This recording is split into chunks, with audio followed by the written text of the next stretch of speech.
इस संसार में वह क्यों पवित्र मानी गई तथा देवताओं को कैसे प्रिय हुई? श्री भगवान बोले, कुंती नंदन, प्राचीन समय की बात है। सतयुग में मूर नामक दानव रहता था। वह बहुत ही अद्भुत, अत्यंत रौद्र तथा देवताओं के लिए भयंकर था। उस काल रूपी दुरात्मा महासुर ने इंद्र को भी जीत लिया था। संपूर्ण देवता उससे परास्त होकर स्वर्ग से निकाले जा चुके थे और संशित तथा भयभीत होकर पृथ्वी पर विचर रहे थे। एक दिन जगत के स्वामी भगवान गरुड़ध्वज विराजमान है, वहां जाओ, वे तुम लोगों की रक्षा करेंगे। भगवान श्री कृष्ण कहते हैं, युधिष्ठिर, महादेव जी की यह बात सुनकर परम बुद्धिमान देवराज इंद्र संपूर्ण देवताओं के साथ क्षीर समुद्र में गए। वहाँ भगवान गदाधर सो रहे थे। इंद्र ने हाथ जोड़कर उनकी स्तुति की। इंद्र बोले, देव देवेंद्र, आपको नमस्कार है। देव, आप ही पति, आप ही मति, आप ही कर्ता, आप ही कारण हैं।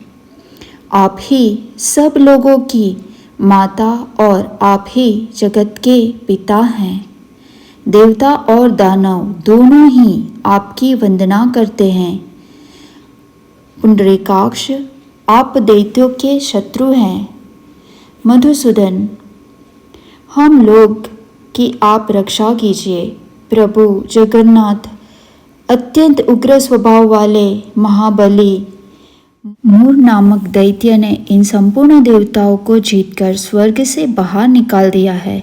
भगवान देव देवेश्वर, शरणागत वत्सल, देवता भयभीत होकर आपकी शरण में आए हैं।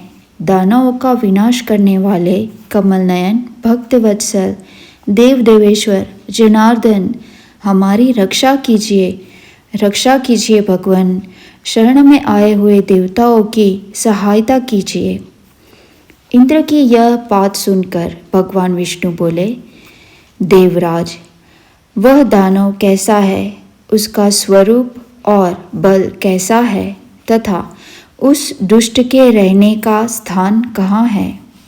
इंद्र बोले, देवेश्वर, पूर्व में ब्रह्मा जी के वंश में तालजंग नामक एक महान असुर उत्पन्न हुआ था, जो अत्यंत भयंकर था। उसका पुत्र मूर दानव के नाम से विख्यात है। वह भी अत्यंत उत्कंठ, महापराक्रमी और देवताओं के लिए भयंकर है। चंद्रावती नाम से प्रसिद्ध एक नगरी है, उसमें स्थान बनाकर वह निवास करता है। उस दैत्य ने समस्त देवताओं को परास्त करके उन्हें स्वर्गलोक से बाहर निकाल दिया है। उसने एक दूसरे ही इंद्र को स्वर्ग के सिंहासन पर बिठाया है।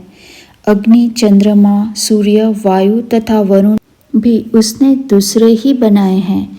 जनार्दन, मैं सच्ची बात बताता हूँ, उसने सब कोई दूसरे ही कर दिए हैं। देवताओं को तो उसने उनके प्रत्येक स्थान से वंचित कर दिया है। इंद्र की यह बात सुनकर भगवान जनार्दन को बड़ा क्रोध आया। उन्होंने देवताओं को साथ लेकर चंद्रावती नगरी में प्रवेश किया। भगवान गदाधर ने देखा कि दैत्य राज वारंवार गर्जना कर रहा है और उससे परास्त होकर संपूर्ण देवता दसों दिशाओं में भाग रहे हैं। अब वह दानव भगवान विष्णु को देखकर बोला, खड़ा रह, खड़ा रह। उसकी यह ललकार सुनकर भगवान के नेत्र क्रोध से लाल हो गए। वे बोले, अरे दुराचारी दानव, मेरी इन भुजाओं को देख। यह कहकर श्री विष्णु भगवान ने अपने दिव्य बाणों से सामने आए हुए दुष्ट दानव को मारना आरंभ किया। दानव भय से विह्वल हो उठे। पांडुनंदन तत्पश्चात श्री विष्णु